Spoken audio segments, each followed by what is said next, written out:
Hello, YouTube beauties.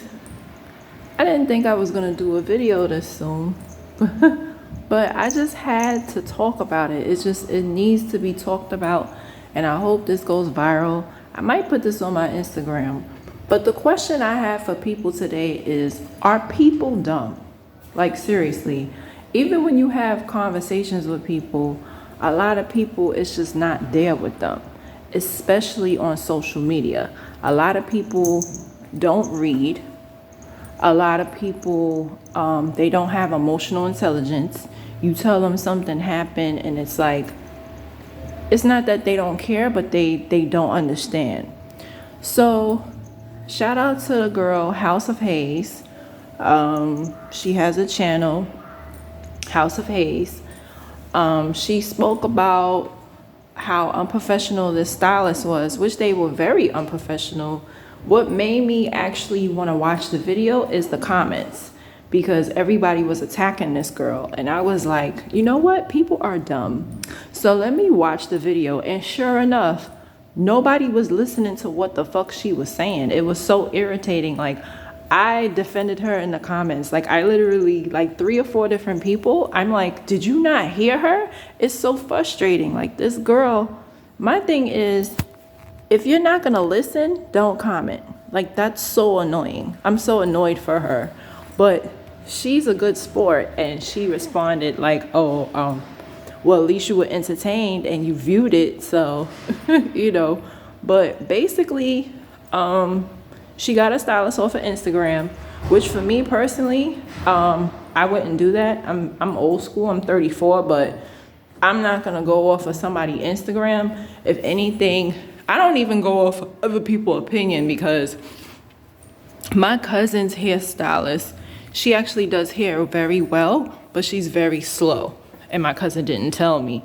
So even if you get a recommendation from someone else, that doesn't mean that they're gonna do your hair the way they do theirs. Or, like, my cousin is obviously a very patient woman, and she has 8 hours to spare. I don't. So, you know, I don't want to be in a chair for 8 hours. I was literally, now the lady, the stylist, my cousin's hairstylist, is very professional. She was on time for the appointment, but for some odd reason, it took her 8 hours to do my hair. It was so crazy.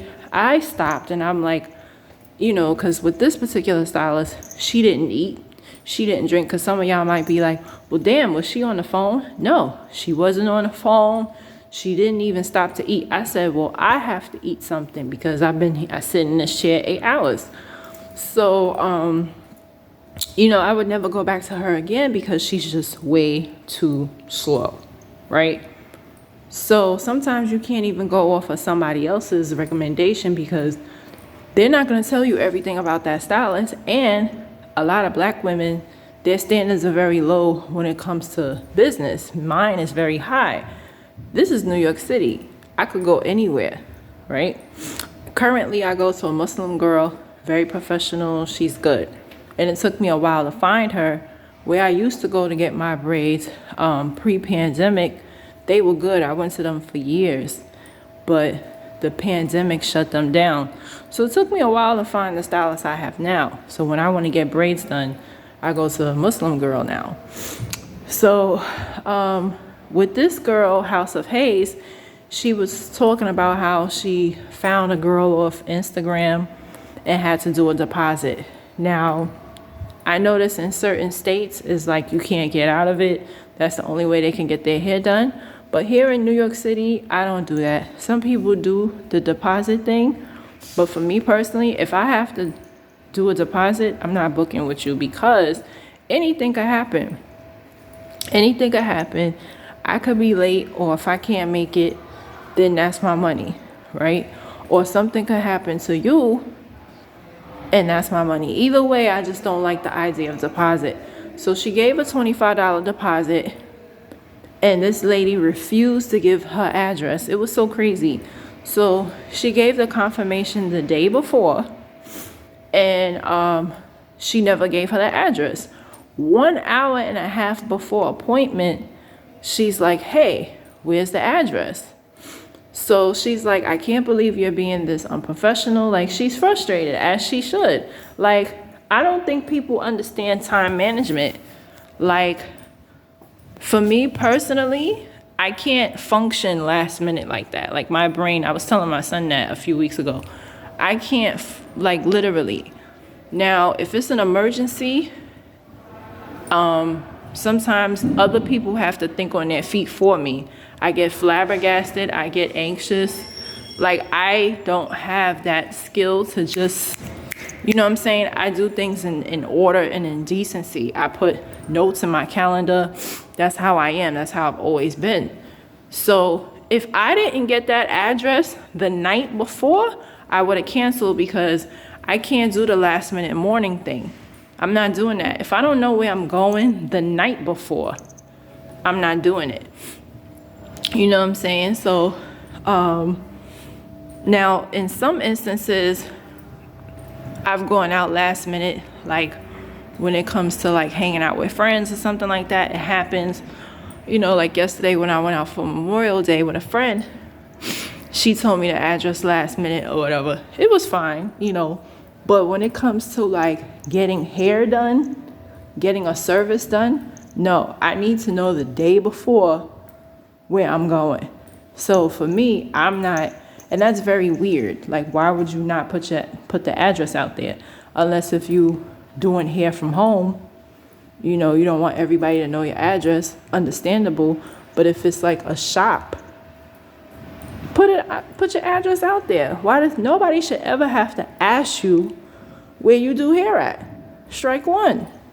You know, so she was completely right in her feelings, and the people's comments, they were saying that she was in the wrong, and you could tell by their comments that they did not listen to her. They're just commenting. They're reading the title. The title says she didn't get her hair done, so they automatically making assumptions without even listening to her. And that's scary, because you have people like that. They won't listen to you, and they just jump to conclusions. It's like, yo, I didn't even say that. The fuck is you? But my question is it because people are slow, or people are just wicked? That's the question of the day. When people are jumping at people's throat, not listening to the full story, where does that really stem from? You know, because people are really slow.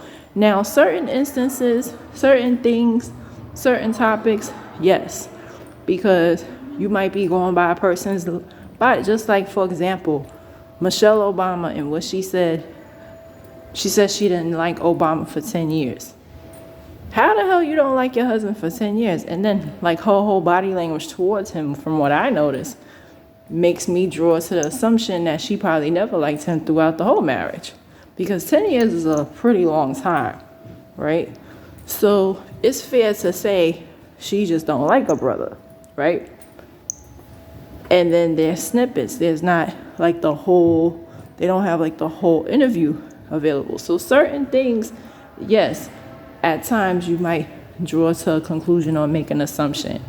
But it seems like people are doing that as a whole, especially on social media. Like, the person is talking, the interview is available for 20, 30 minutes, and you look at the comments and you could tell, like, they're not listening at all.